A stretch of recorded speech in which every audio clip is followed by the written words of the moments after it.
What's your plan for when you're 65?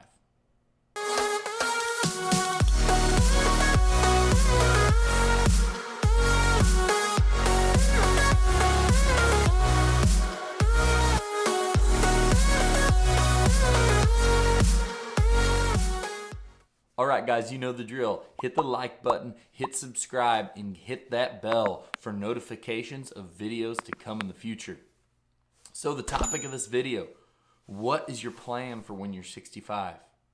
And what do I mean by that? What is my thought process on asking something like that? And a long time ago, I had a video about retirement and how that was getting planned for. What was the game plan? And I think it's a really important question to ask yourself young, early, especially if you're starting a business, especially if you're starting a lawn care business or landscaping or any business, is what's your plan for when you're 65? Meaning, what is your game plan for retiring? A lot of people don't really think of this that early. They don't think of it, and they just, a solo guy's out there making good money, and he's like, hey, yeah, I'm making good money, and spending most of it. Same for a guy building up a business, not thinking about what the end plan is, what the end game is. Is that business going to continue on? Is that business going to create enough savings for you to live for the rest of your life? Like what is the strategy? So my big points here are what's your tactic? Think of it early. If it's just based on savings alone and not continued growth and future development of the business when you've kind of handed the keys over, or maybe a sellout, you really need to think about what's that going to be? How am I going to structure those savings? If there's not going to be a big thing like a business purchase, or the business isn't going to be, continue on and continue producing revenue without you having such like a heavy burden stake in it, or much of a stake at all, you really need to incrementally plan for saving over the long course of the time so you can save enough money. The question then becomes is, what's enough? You're guessing at how long you're going to live. You're guessing at what you want your lifestyle to be like in a future time where everything costs more. So it's scary just saying all those points. And it also makes you think and makes you worry, like, man, what am I going to do? How much money do I need? What is the situation? And that's why it's so important to think about early. My strategy is I've started to save. I've started to heavily personally save to invest in things that produce income, to produce just to put them in investments so they can at least grow with inflation, and then dump them into investments as we go. And then also that's been one of the biggest reasons, I want to create a big business so employees can have a ton of opportunity.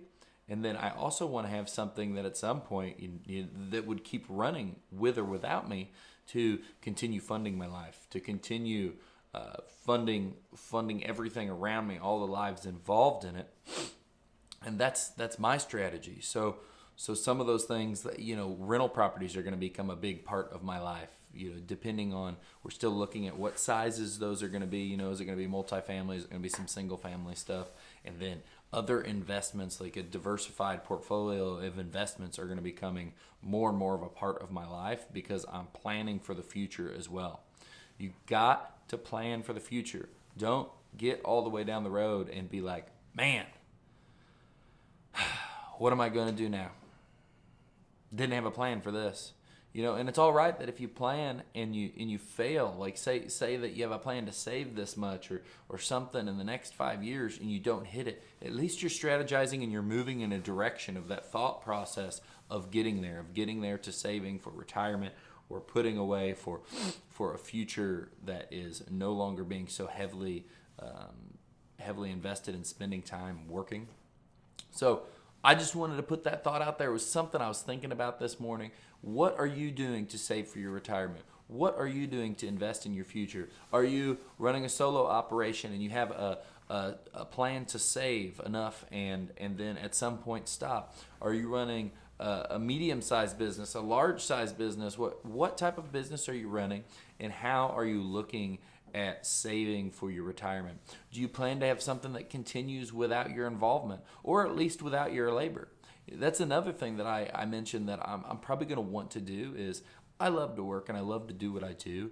I don't see, as long as I don't have to physically labor and kill myself, I don't see me not wanting to be behind a computer, out in the field talking, meeting customers, doing things like that in some sort of business forever. You know, you just get so drawn to the love of cultivating and creating and doing and being passionate about something and having a purpose is truly what, you know, I feel like keeps people alive longer. You see so much stuff about people retiring and then dying shortly after, and I don't want that. So, guys, leave it in the comments below. What are you doing to plan for your future? What are you doing to plan for your retirement? Have you been aggressively saving or trying to build a business that's going to operate without you? What's the game plan? Or along with many other investments, or maybe you've got 70 to 200, I don't know, rental properties. Tell me about it. I want to hear. I want us to all share, because this is something that really no one talks about.